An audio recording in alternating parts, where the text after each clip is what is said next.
Hi, folks. For those of you that have just joined us, thank you for joining us for the Northwest Gas Association October edition of our monthly webinar series featuring Sam Wade and the RNG Coalition.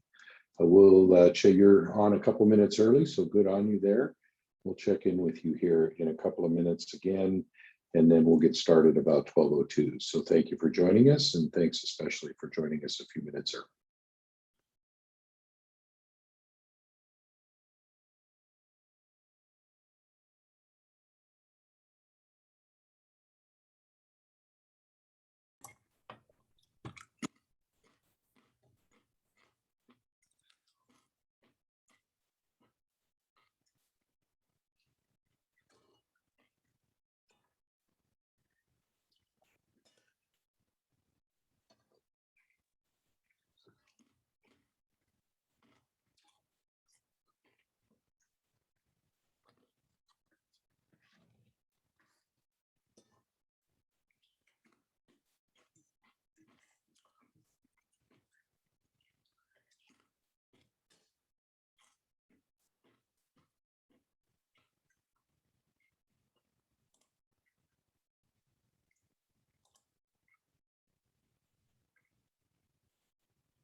Good afternoon, folks. This is Dan Kirshner, Executive Director of the Northwest Gas Association. Welcome to our the October edition of the Northwest Gas Association's monthly webinar series. Thank you for joining us. We'll get started here in just about 2 minutes. I want to give folks every chance to get on. We appreciate our presenter today, Sam Wade, with the Coalition for Renewable Natural Gas. And we'll come back on here in just a minute or two.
Okay, good afternoon, folks.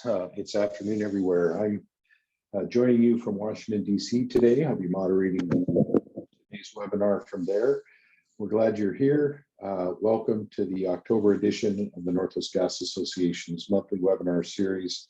We're pleased to welcome Sam Wade, Director of Public Policy for the RNG Coalition.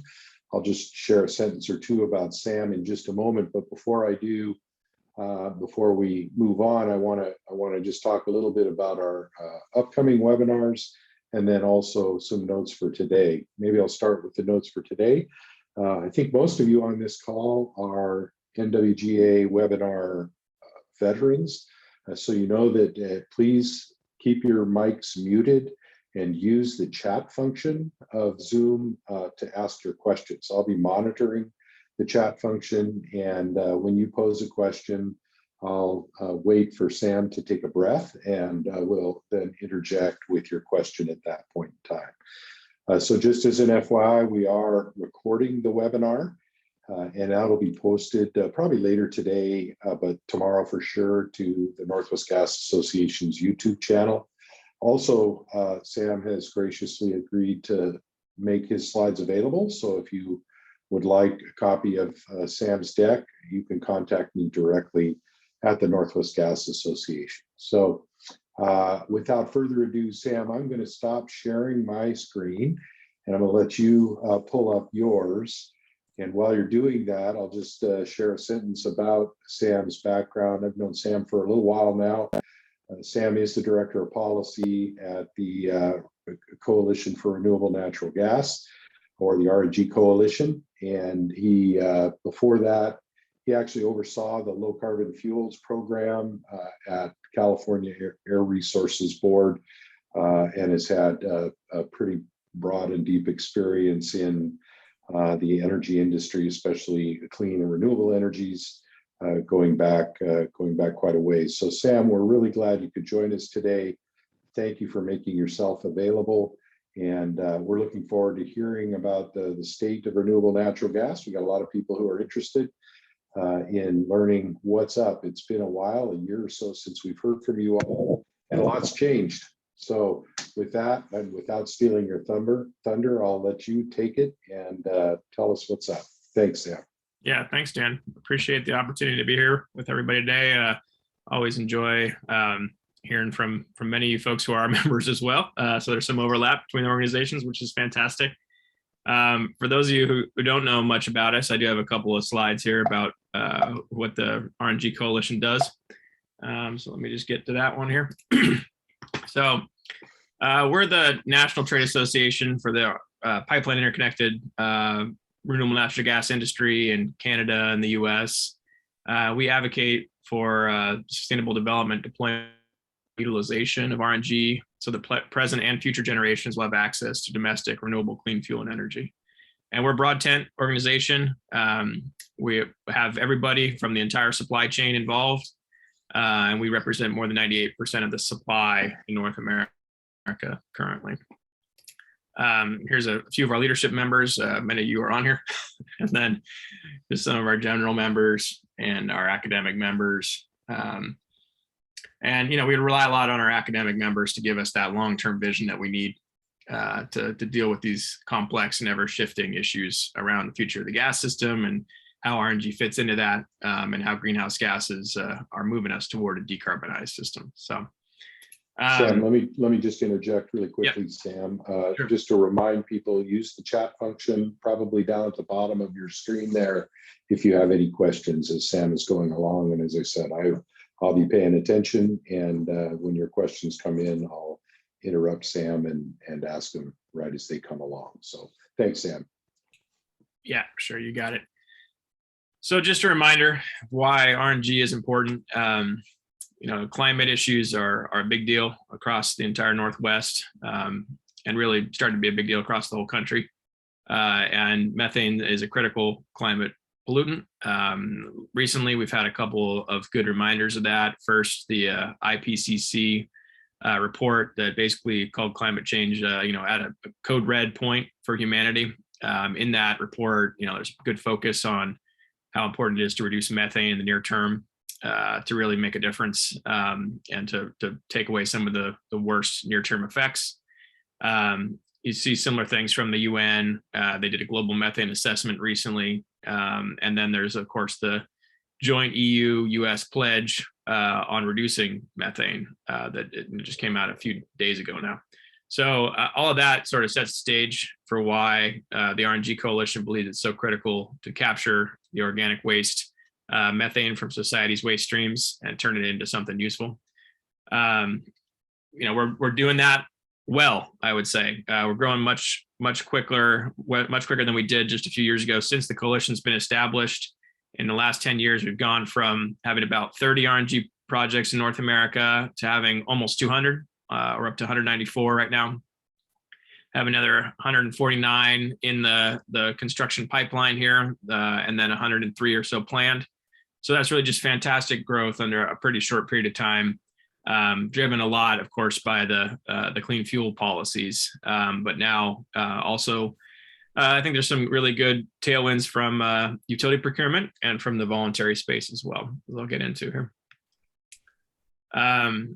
So as folks look at how the gas system, might need to be decarbonized over time, and how other sectors might need to be decarbonized, they do these broad, studies about deep decarbonization and getting to carbon neutral, et cetera. And, all the states in the West Coast have done that at this point: California, Oregon, Washington, et cetera, right? And folks in the Northeast have too. But what you see is everybody says you need to capture methane from organic waste and do something productive with it. But the sort of best end use of it, highest and best end use, is not well established yet. So this table comes from really excellent paper from the World Resources Institute about renewable natural gas as a climate strategy and what policymakers should know about it. And I thought I'd just hit on that quickly, right? I mean, everyone agrees we should capture the methane and not let it enter the atmosphere as a high global warming pollutant gas. But how we do that and where we put it is of significant debate still. So far, the big driver, the actual on the ground policy sort of incentive structure, is all based around transportation for the most part. And the West Coast is now a clean fuels West Coast. That's what folks have been calling, just fantastic. All of the states and BC have a clean fuel program authorized, at least, right? With Washington being the most recent addition. Legislation passed this year, expected to be implemented in 2023. I have all the targets of the various policies here, so you can kind of compare relative stringency a little bit. Just a few more notes. British Columbia's low carbon fuel standard has been in place just about as long as California's. They just completed a major rule update last year, and so they've laid out the path to 2030 there. Oregon is about to start a major rule update. Their current rule targets a 10% CI decline below 2015 levels by 2025, but Governor Brown's executive order calls for a minimum of a 20% CI decline by 2030, 25 by 2035. Some of the scenarios that Oregon is looking at are even more aggressive than that. I think they have one that's up to a 37% CI decline in the 2035 timeframe. So, that could be a real additional boost for RNG to transport in Oregon for sure. And California is kind of at the point now where they're doing their broad greenhouse gas scoping plan process. They're looking at carbon neutrality by maybe as early as 2035, although I think that's extremely ambitious. And as they do that, they're looking at how both the tools like the low carbon fuel standard and gas utility procurement of RNG or industrial use of RNG can be motivated and basically at the end of the day make sure that society's waste emissions from methane or methane emissions from waste are taken care of and taken off the books of the inventory of the state. So getting into the utility procurement side a bit, which I think most folks here know pretty well, there's a lot of moving pieces right now. We see BC kind of out in front, I would say, because they've had the GHG reduction regulation under the Clean Energy Act. The Clean Energy Act was back in 2010, so they've had it in place for some time. They updated that in 2021 in line with their Clean BC plan to allow for procurement of up to 15% of RNG relative to 2015 demand for all customers.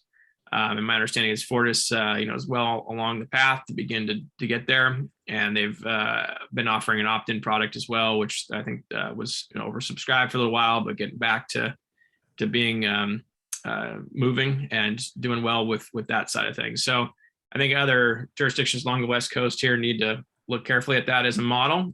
Next leader is Oregon. with SB 98 passed in 2019, implemented last year by the PUC. Northwest Natural beginning to procure now, a soft target of 15% by 2030 and 30% RNG by 2045. And of course, the kind of overlay of the climate protection program now leading to conversations of even going beyond those volumes of RNG to get to the CPP's broad goals of greenhouse gas reduction across the cap sectors in the economy. And then up in Washington, we have House Bill 1257, which passed in 2019. In 2020, at the end of 2020, the UTC published a policy statement sort of laying out how that should be done.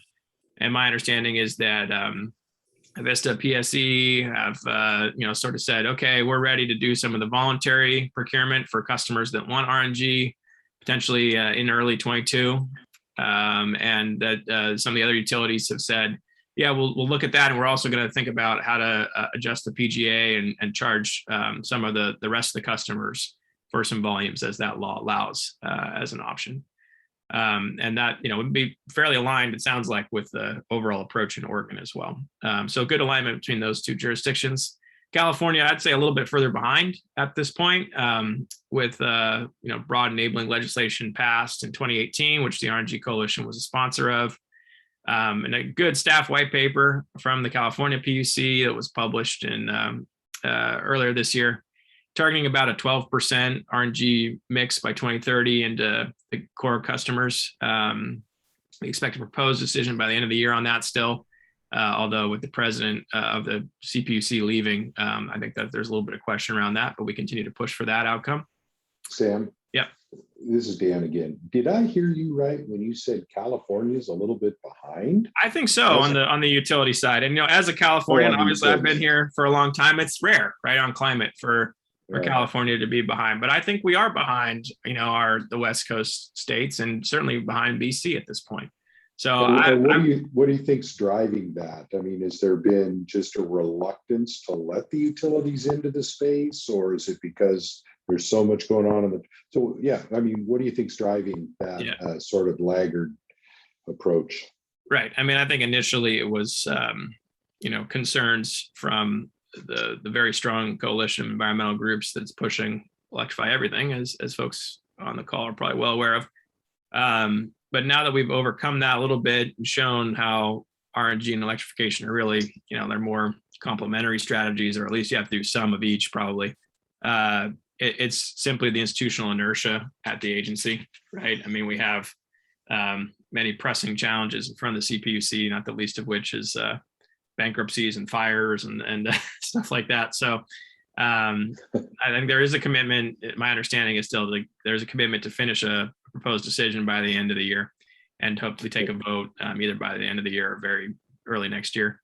But yeah, I think there is a lag, and it's not like, there hasn't been a lot of discussion at the PUC about this. SoCalGas has a voluntary tariff in place where many of the core issues were hashed out, but they've delayed implementation because they want to align with the 1440 overlay, right? And so, that's the reality, is that things are not going as fast as in California as I think would make sense for them to go. But obviously it's a big state with a lot of moving pieces, and some strong opposition to RNG generally in the state, which I know the other Northwest states see. But a lot of the heart of that opposition is in California, and some of the leading voices are here. So I think there is still a commitment from the California Air Resources Board to get there, because of the methane challenges I laid out, and the continuing reinforcement from leading scientific bodies like the IPCC saying, hey, you gotta use the methane productively. But the PUC has many other things on its docket, and RNG has not been able to rise to be the top one yet. We continue to try to do that, but we're not there yet. So, but I think the staff paper was good. I think, their overall concepts are strong there. They did exclude the dairy space, which was, I think, a little bit of a mistake. But with that exception, the overall framework they proposed was very reasonable. So if they can put that into a proposed decision and then a final decision, I think that the amount of RNG that the utilities can procure in California, given the total demand in the state for gas, is very large. And so I think we're getting closer to that point, but we're not there yet. So will you go into why they excluded the side of things, or is this a good time to ask that question? Sure, happy to speak to that. So dairy has been the most controversial feedstock for RNG in the state, in part because there's been such a strong push to use it, right? I mean, CARB has used lots of tools, including the low carbon fuel standard, including supporting direct grant money that's been distributed, through the CDFA, and that has led to a lot of projects being constructed very quickly. If you go back and look at our map of where the projects are, there's over 100 in California that are primarily dairy digester projects at this point. So the folks in the Central Valley, where a lot of those projects are located, are not big fans of those farms in the first place, right? And they do not see the addition of the dairy digesters as being sufficient to address all their concerns from the farms, is a way of putting it. Sometimes some voices go further than that and say, hey, by giving this money to the farm to install the digester, you've actually incentivized larger farms or incentivized, more waste production. I think that's a very false narrative, but that complaint has been raised. And so I think the PUC hesitated to include dairy because of those concerns, and because it is being strongly incentivized by the state's low carbon fuel standard. And a large amount of that volume will be taken into a transportation end use application. In fact, many of the grants sort of are predicated on that being the end use. So CPUC's staff paper focused a lot on another big challenge in the state, is the organic diversion law, SB 1383, and the goal of getting almost all the organics out of the landfills and into either dedicated composting or AD facilities. And so far they've been talking about that as being the primary goal of having the utilities begin to buy RNG in the near term. And the way the staff white paper is written is very structured around tapping that feedstock, from the in-state supply. Anything else there, Dan? No, go ahead. Thanks. Good. That's good, Sam. Thank you. Yeah, sure, you got it. So I also wanted to touch quickly on the voluntary space and just say that, our members see this as a key emerging opportunity here. The Center for Resources Solutions finalized their Greenie Renewable Fuel Standard. And what that allows folks to do who are buying RNG voluntarily for corporate sustainability goals is to have a good sort of benchmark or standardized process to compare things to, and to be sure they're buying, what is truly sustainable RNG. And so I think that's a very positive step. The development of the Midwestern Renewable Energy Tracking Systems, renewable thermal offering is also very exciting. Like, those things together are the underlying framework for a strong and robust voluntary market. Maybe the last piece is like making sure that the purchase of RNG is reflected well in like the World Resources Institute's greenhouse gas protocol. And there's a strong debate ongoing about that topic right now, which the coalition is engaged in. But if you have those pieces, then the voluntary buyer who's trying to figure out how to bring down their Scope 1 emissions finally has a real tool available to them and can begin to try and do so. And we are hearing that there are some strong leaders stepping into that space and beginning to buy, which is great. I guess the other thing I add is that sort of broadly, the voluntary world lead, right? They can help show regulators that this is a problem that makes sense, and that large corporations are comfortable buying to use to reduce their emissions. So we're excited to see that outcome. And the CRS process also limited dairy in certain ways. They chose to take the approach of carving out the real large farms and saying, okay, anything from that doesn't qualify. And then for the smaller to medium-sized farms, they said it qualifies, but only under certain conditions. So obviously dairy is not the preferred feedstock right now. But I think that's probably okay, again, because the transportation markets will be taking that up relatively swiftly here.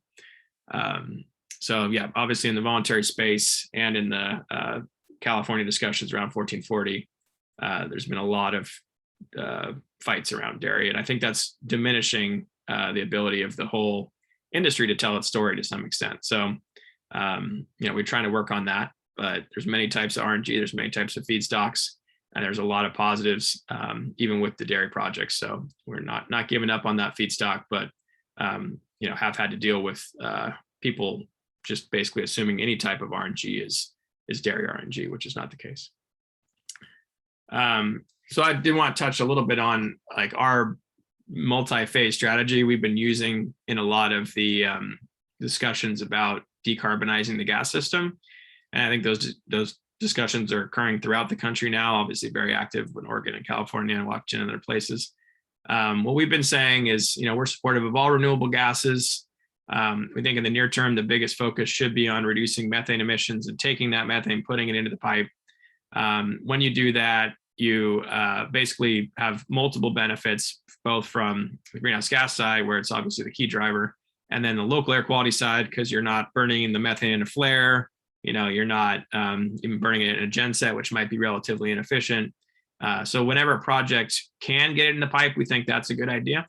But we're supportive of the smaller projects that are further away from the pipe, going to power, et cetera. But if you do that, it does open up, the first low carbon source of supply of gas to the utilities, which is fantastic because clearly, there's a lot of debate around how the gas system is going to decarbonize without a robust supply of renewable gas. And so that ties into the debate about electrification and about other long-term shifts in the gas sector, which we've been participating in. But, obviously, there are many other pieces too. We think that in the midterm, as the gas system shifts, it may get smaller, it may get tighter. We'll see. We don't want to predict that, but we do want to say that even if that's the case, increasing the supply of renewable gases is going to be critical, because we're so far away from the RNG supply matching total gas demand right now that it's really not like there's any sort of conflict between electrification or efficiency and renewable natural gas supply. That may change in the future, but right now there's clearly no conflict, and you should be doing both. Especially you should be doing the RNG as fast as possible to be getting the methane reductions and actually making a dent in climate change in the term, right? As the sort of short-lived climate pollutant argument would dictate. And then the longer term, we see the possibility for hydrogen emerging as the dominant energy carrier in the gas system. And if that occurs, which many people seem excited about, especially with electrolytic hydrogen, then you can take the RNG and turn it into hydrogen. It's probably most critical to do that from the sources that are not otherwise going to decompose to methane.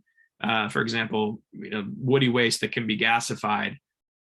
Many of the environmental groups are concerned about purpose-produced methane. And so we have said, we think the long-term outcome there is you gasify that material and you either make hydrogen or you make some sort of liquid substitute or something like that. And you can sequester some of the CO2 as you do that, right? And so that is how you get to a really decarbonized gas system, right? Is it's running hydrogen or at least a system that is not emitting very much methane, and you are moving that gas around in a very smart and targeted way toward the sectors that really need it.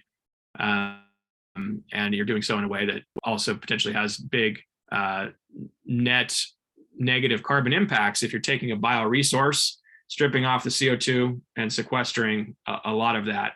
The Lawrence Livermore work, for example, shows that could be an extremely smart thing to do. So, that's how we see the industry evolving. Right now, we think the big focus should be on the AD projects and capturing and using that methane effectively. And in the long term, of course, there's much bigger shifts that need to happen. But there's almost no doubt in our mind that the RNG or renewable gas future is broad and will be a big part of the decarbonization story. And so we keep hitting that point in every place that there is either a gas decarbonization discussion or a carbon pricing discussion, which is now pretty much everywhere on the West Coast, right? I mean, we also have that driver emerging with carbon pricing being approved in Washington and in Oregon, right? So I mean, we're kind of looking at that too, trying to stay abreast of how that can stack on top of the RNG procurement incentives and the clean fuel standard policies to get us to a good outcome. So I'd be happy to touch on that if folks have questions there as well. But I do have one question here. Yep. Sam, so you touched on state policies. Are there any RNG related components to the federal bills currently being debated? Yes, there are.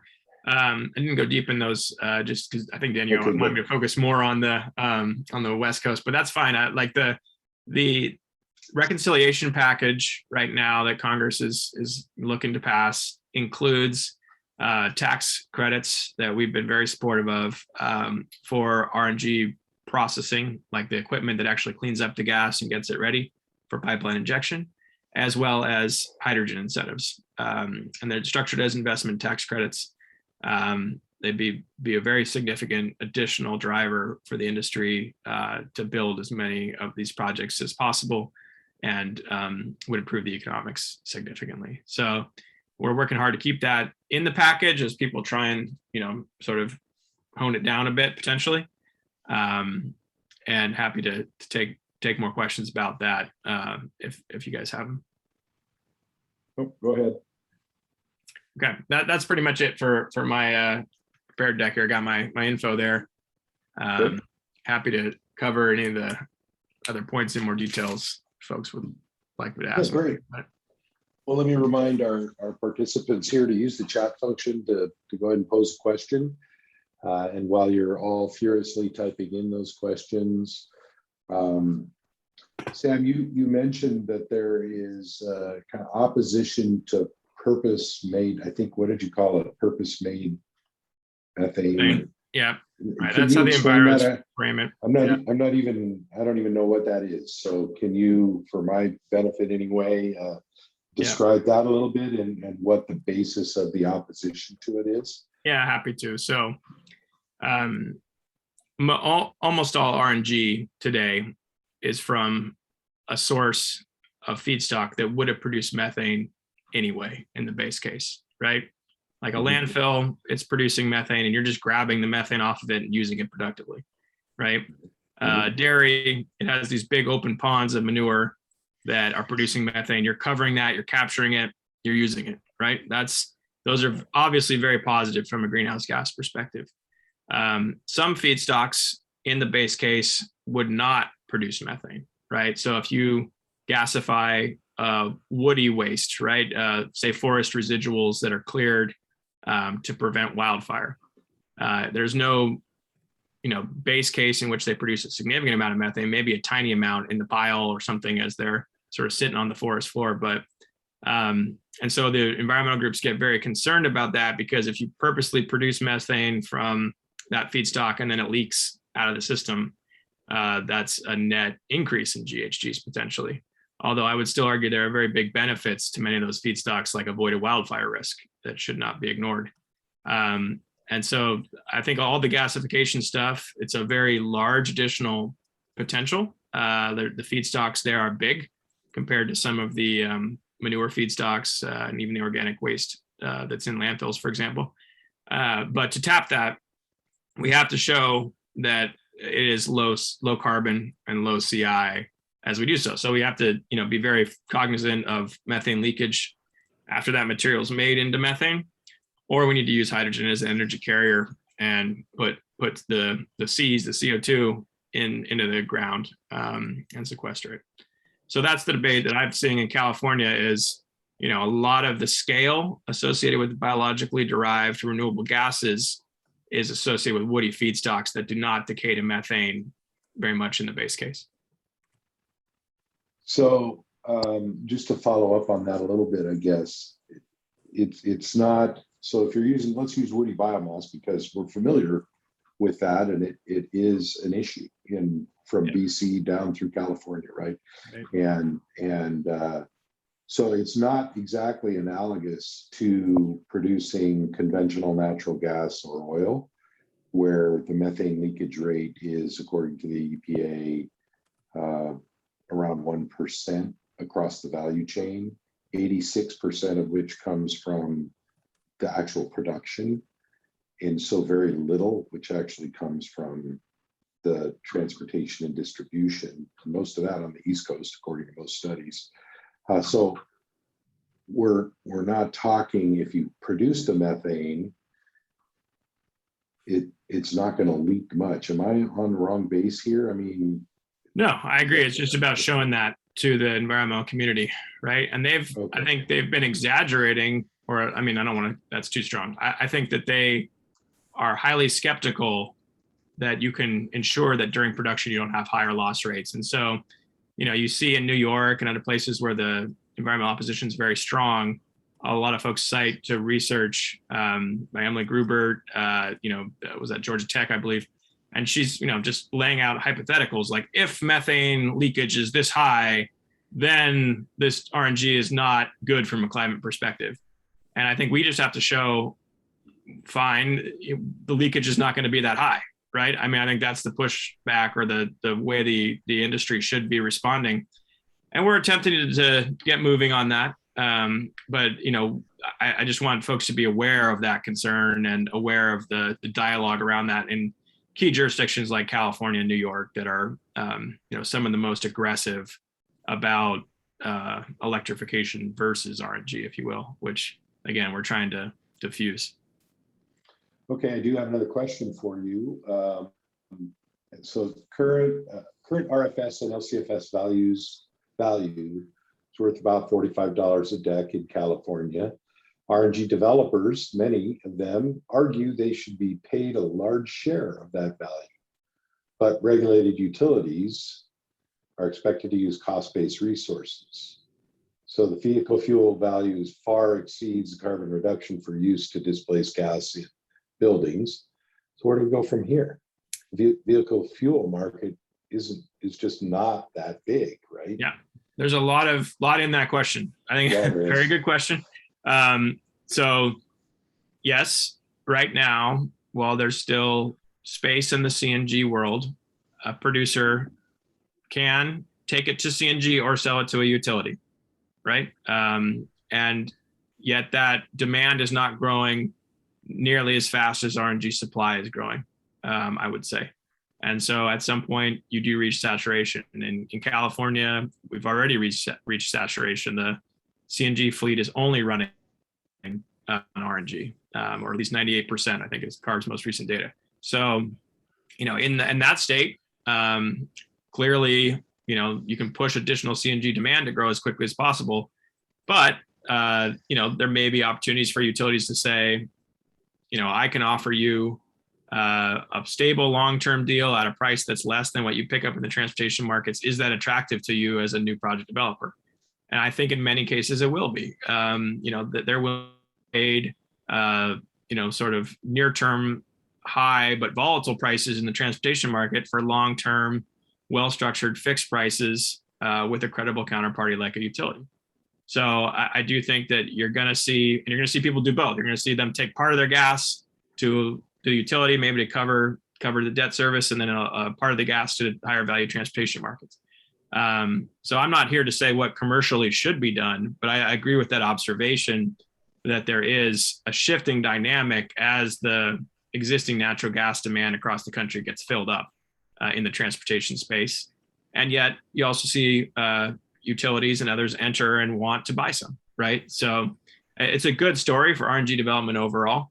And I'm not here to say who's right about who should get paid how much, but it's exciting to see other markets emerging and backstopping the transportation markets. So another question I have for you, help me understand, sometimes what we hear a lot of, I think we've heard it in California too, is under carbon pricing schemes, or even like LCFS or cap and trade and the like, the RNG that you get credit for must be produced within our geographic boundary, whatever that boundary is, whoever our is in that case, right? But we have a, we have a 3 million mile interconnected pipeline network. So can we actually say that wherever the RNG is produced in North America, if you could trace a pathway, kind of like you do with the RINs, to its consumer, it helps contribute to the issue we're trying to solve. Is that a reasonable statement to make? Yeah, and I think that the LCFS accounting is now clearer.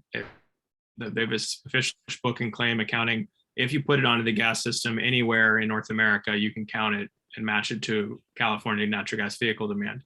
Under the bill on the utility procurement, though, Senate Bill 1440, it basically limits the projects that are eligible for that to only in-state supply.